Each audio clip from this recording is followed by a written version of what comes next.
Hello बच्चों, now we are going to discuss about the first chapter incredible India, अतुलनीय भारत, अविश्वसनीय Bharat. On the world's older civilization, दुनिया की प्राचीन सभ्यताओं में से जो भारत है is the also the 7th largest country in the world. दुनिया की जो बड़ी बड़ी कंट्रीज़ हैं उनमें से हमारा जो भारत है वो भी एक बहुत बड़ी कंट्री है और उसका जो स्थान है वो 7वां स्थान है। Our country has been known for its rich culture and heritage. हमारा जो भारत है, हमारा जो देश है, उसको जाना जाता है उसके रिच कल्चर के लिए और उसकी विरासतों के लिए। विरासत से मीन्स जैसे कि बिल्डिंग्स जो कि राजाओं द्वारा, टेम्पल्स हैं प्राचीन जो राजाओं के द्वारा बनवाए गए हैं, उसी के लिए हमारा जो देश है वो जाना जाता है। It drives its name from Sindhu in Sanskrit which is another name for the Indus river.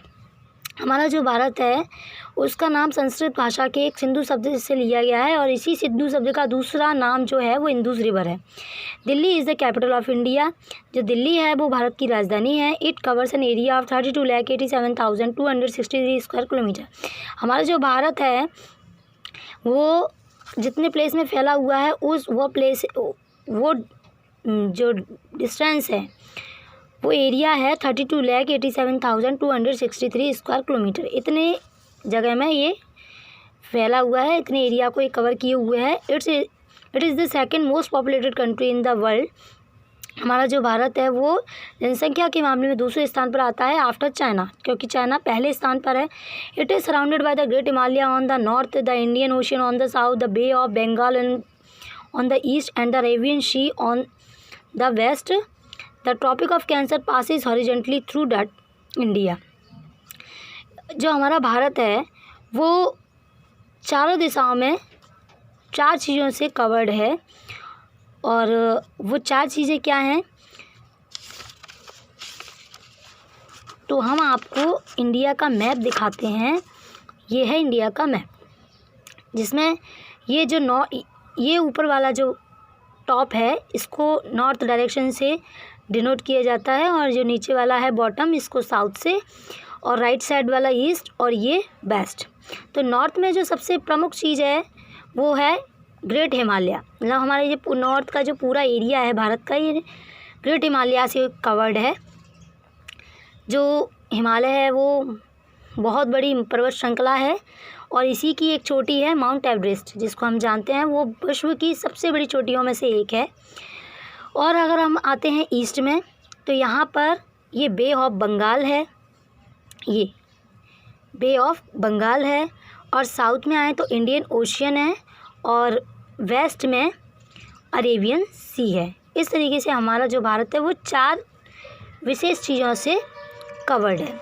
और इसके बीच में से आपने ये डॉटेड लाइन आपको दिखाई दे रही है, ये है ट्रॉपिक ऑफ कैंसर। ये भारत को 2 हिस्सों में बांटती है, ठीक है। द इंडियन सबकॉन्टिनेंट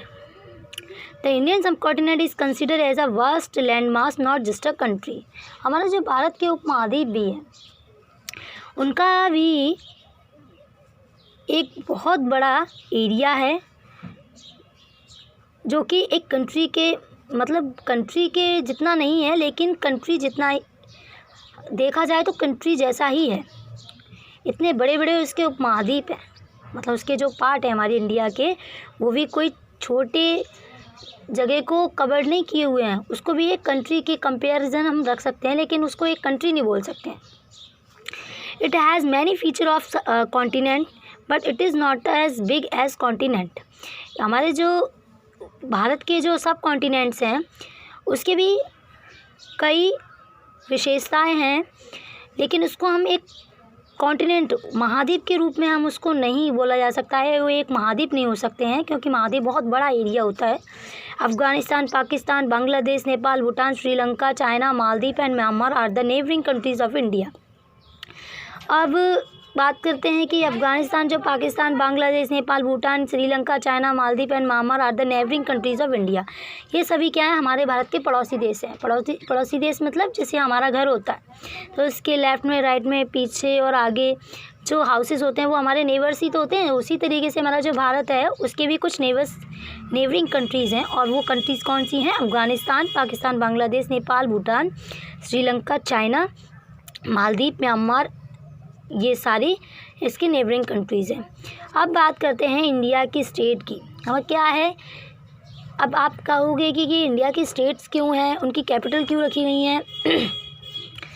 तो प्राचीन समय से ही, जैसे आप लोग अपने परिवार में देखो, फैमिली में देखो, सबको एक साथ, सभी लोग एक साथ एक जगह पर नहीं रह सकते, है ना। उनको संभालना एक किसी, जो हम कोई लीडर होता है उस फैमिली का, वो सबको सब पर नज़र नहीं रख सकता, सबकी केयर नहीं कर सकता इक्वली।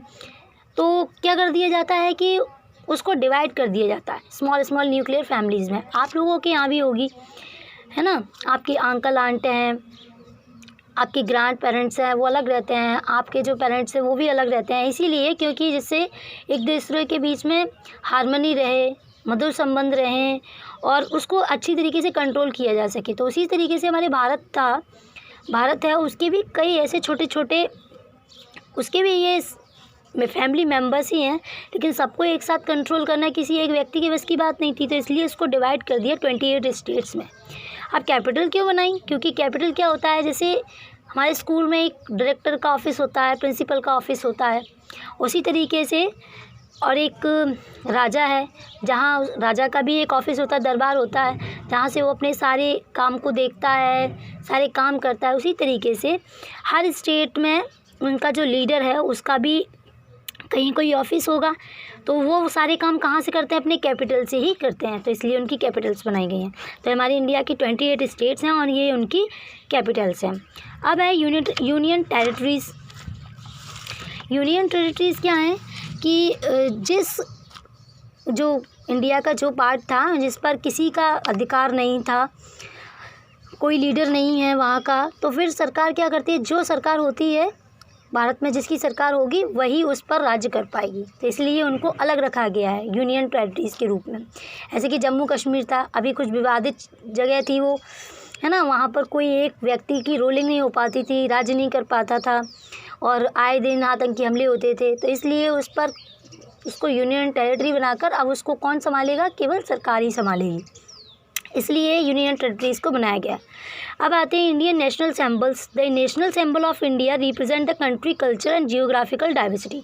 हमारे जो भारत के जो सिंबल्स हैं, नेशनल राष्ट्रीय चिन्ह, ये भी रखे गए हैं। अब ये क्यों रखे गए हैं, क्योंकि हर एक जो सिंबल है वो कोई ना कोई मैसेज देता है, मोरल मैसेज देता है, जैसे कि भारत की जो जनता है, जो नागरिक है, वो उससे इंस्पायर्ड होकर उस पर अमल करे, उसको फॉलो करे, है ना।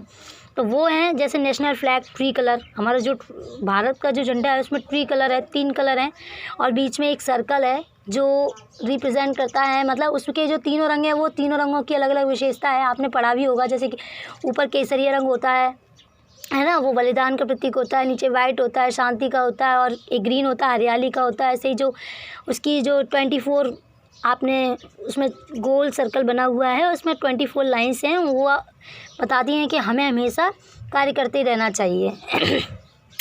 तो ये इसलिए जो तिरंगा है वो भी हमारे भारत की शान है और कुछ हमें एक मैसेज देता है, ठीक है। इसी तरीके से नेशनल करेंसी, हमारे यहाँ जो करेंसी यूज़ की जाती है वो इंडियन रुपीज़ है। नेशनल एंथम है जन गण मन, जो कि आपने देखा होगा कि जो कुछ इम्पोर्टेंट डेज़ होते हैं उस समय इसको गाया जाता है भारत के सम्मान के लिए। हम अपने स्कूल में भी ये यूज़ करते हैं, गाना गाते हैं यही जन गण मन, है ना।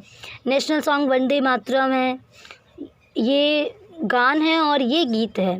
National animal tiger, national bird peacock है, टाइगर है। टाइगर क्यों, क्योंकि वो बहादुर होता है ना। और नेशनल बर्ड है पिकॉक, उसके कई सारे रंग होते हैं, देखने में अद्भुत होती है, अट्रैक्ट करती है लोगों को अपनी सुंदरता से। तो ये भी एक मैसेज देता है कि हमको भी इस तरीके का होना चाहिए। नेशनल एक्वेटिक एनिमल, जल में रहने वाला जो जानवर है वो है Ganges river dolphin. National sport hockey है। हॉकी क्यों है, क्योंकि आपने देखा होगा जब हम जो हॉकी गेम होता है वो बहुत ही, उसके लिए फोकस की ज़रूरत होती है और काफ़ी एनर्जी की ज़रूरत होती है ना। इसलिए national heritage animal, national heritage animal में एलिफेंट आता है। नेशनल फ्लावर हमारा लोटस है। आपने लोटस की भी विशेषता देखी होगी कि वो कीचड़ में रहता है लेकिन फिर भी बहुत खूबसूरत रहता है। तो इसी तरीके से हर व्यक्ति को भी ऐसा होना चाहिए। ऐसे ही नेशनल फ्रूट है मैंगो, नेशनल वेजिटेबल है pumpkin, national tree banyan tree, national river Ganga, है ना। तो ये हमारे नेशनल सिंबल्स हैं जो हमारे कल्चर को रिप्रेजेंट करते हैं, हमारी भौतिक स्थिति है जो भारत की उसको दर्शाते हैं। फिजिकल फीचर ऑफ इंडिया, अब कुछ भौतिक विशेषताएं भी हैं। India geographical diversity include all the major physical feature of the earth from mountain to desert. हमारे जो भारत की जो भौतिक स्थिति है उसमें पृथ्वी के हर तरह के भौतिक विशेषता को दर्शाया गया है। फ्रॉम माउंटेन्स टू डेजर्ट, पर्वत श्रृंखला से लेकर रेगिस्तान तक, प्लेन्स टू प्लेट्यू, समतल स्थान से पठार तक और सी शोर से आइसलैंड तक। वी हैव इट ऑल, मतलब हमारी पृथ्वी पर जिस जिस तरह की भौतिक स्थितियाँ पाई जाती हैं, जैसे माउंटेन्स हैं, रेगिस्तान है ना, प्लेन्स हैं, समतल सतह सपाट स्थान है, पठार भी हैं, आइसलैंड भी हैं, वो सारी हमारे इंडिया में भी होती हैं सारी। Based on these physical feature, इसी भौतिक स्थिति के आधार पर our country is divided into, हमारे भारत को भी डिवाइड किया गया है। The Himalaya mountains, the north plains, the peninsular और Deccan plateau, the Thar desert, the eastern and western coastal plains, the island. These part, जिस 6 भौतिक स्थितियाँ हैं हमारे भारत में, these physical feature make our country richer in its natural resources. इन्हीं भौतिक तथ्यों के आधार पर हमारा जो भारत है वो उसमें richer in its natural resources, वो भरपूर है किससे, प्राकृतिक संसाधनों से।